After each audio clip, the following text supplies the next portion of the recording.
A paz bendita do nosso Deus e Salvador, o Senhor Jesus Cristo, seja com todos. O nosso texto base está em Isaías, capítulo 48, versículo 10. Eis que te purifiquei, mas não como a prata, provei-te na fornalha da aflição. As provações na vida do crente tanto podem destruir como fortalecer a sua fé, pois ao ser provado, ele pode ser aprovado ou reprovado. É muito importante fixarmos nisso. Crente, ao ser provado, você está sendo aprovado ou reprovado? O que é provação? Provação é ação, o meio de pôr à prova a circunstância, a resignação, a virtude de alguém, situação difícil, sofrimento. Pedro disse que a nossa fé é provada. Primeira carta de Pedro, capítulo 1, versículo 7. Para que a prova da vossa fé, muito mais preciosa do que o ouro que perece e é provado pelo fogo, se ache em louvor e honra e glória na revelação de Jesus Cristo.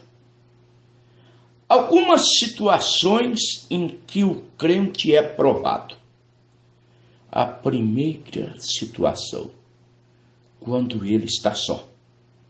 Nessa hora, o crente tem uma sensação de impunidade. Acha que porque está só, pode fazer o que contraria a palavra de Deus. Você pode estar longe da tua esposa, do teu marido. Você pode estar longe dos teus pais. Você pode estar longe dos irmãos da igreja. Você pode estar longe do pastor. Mas há dois olhos que te veem. Provérbios, capítulo 15, versículo 3. Está escrito que os olhos de Deus estão por toda parte, contemplando a todos, quer sejam bons, quer sejam maus. Em Hebreus capítulo 4, versículo 13 diz: e não há criatura alguma encoberta dos seus olhos, pois todas as coisas estão nuas e patentes aos olhos daquele com quem temos de tratar. Quando estamos sozinhos, Satanás pode nos atacar. Jesus estava sozinho no deserto. Foi nesta hora que o diabo o tentou.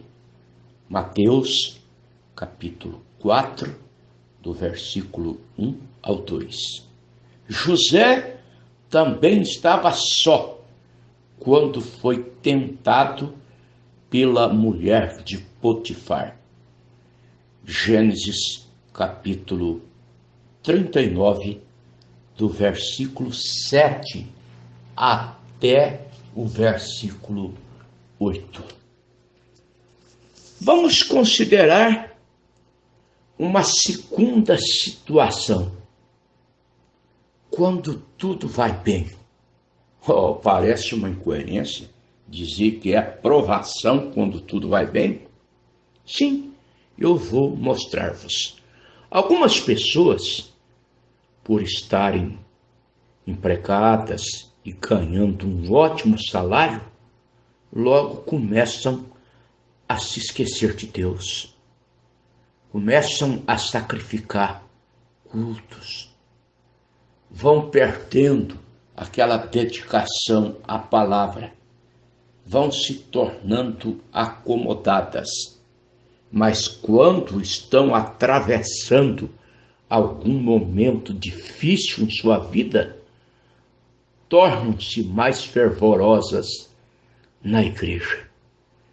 Muitos citam a história de Jó como um homem sofredor que não negou a Deus, mas esse patriarca também foi um homem piedoso que oferecia contínuos sacrifícios ao Senhor.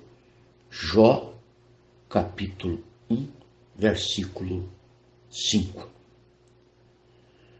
Uma outra situação, uma terceira situação, quando a vida do crente está em risco por causa da fé. Foi o caso de Sadraque, Mesaque e Abednego, que foram lançados na fornalha porque não queriam adorar a estátua que Nabucodonosor levantou. Daniel, capítulo 3, do versículo 12 ao 22. Pedro e João foram pressionados porque levantaram o paralítico na porta formosa. Atos, capítulo 4, do versículo 18 ao 31. Vamos mostrar outras situações de provações. Quando chega a hora de renunciar. Foi o caso de Moisés. Em Hebreus capítulo 11, versículo 24, diz que ele recusou ser chamado filho da filha de Faraó para sofrer com o povo de Deus no deserto. A decisão de um homem espiritual pode ser reprovada pelo homem carnal. O homem carnal diz: eu gostaria de estar no lugar dele. O homem carnal diz: eu gostaria de estar no lugar de José, quando aquela mulher bonita se insinuou para ele. O homem carnal diz: eu gostaria de estar no lugar de Moisés, na posição de filho da filha de Faraó.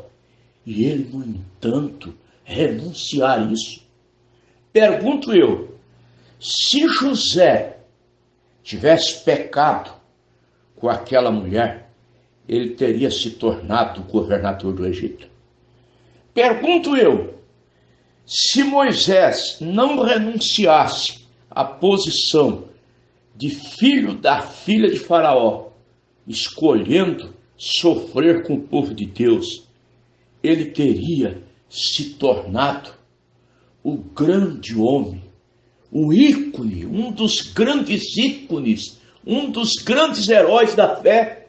O que Moisés seria hoje se ele tivesse se tornado o faraó do Egito? Porque na posição de filho da filha de Faraó, ele poderia se tornar o faraó do Egito. Hoje ele seria uma múmia deitada em um sarcófago ali no Egito, reminiscência de uma glória que se passou. Sim, vamos continuar citando. Foi o caso de Daniel. Os inimigos investigaram a vida de Daniel e não encontraram nenhum delito nesse profeta. E então armaram um embuste para lançá-lo na cova dos leões. A fé de Daniel contagiou o rei.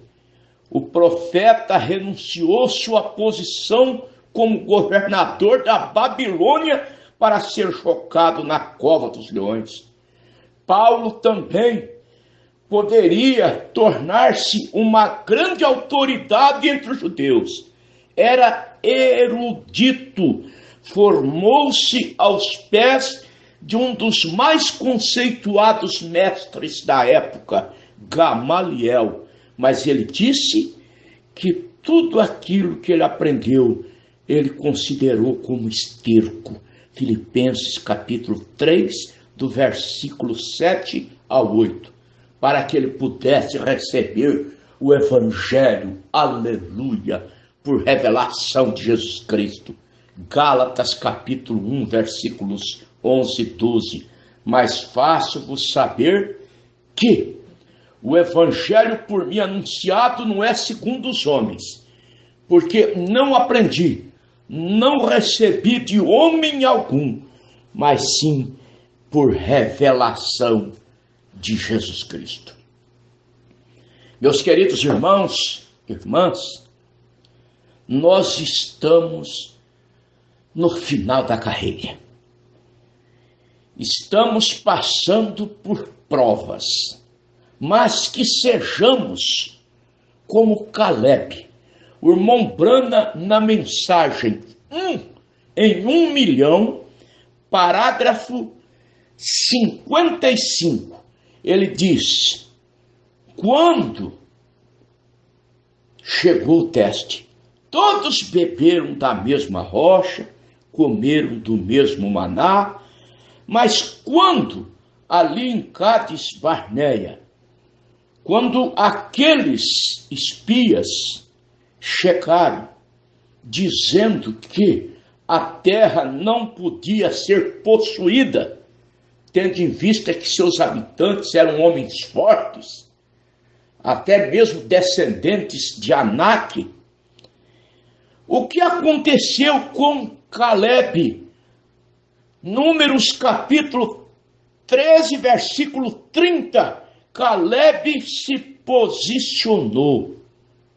Ele disse: subamos animosamente e possuamo-la em herança.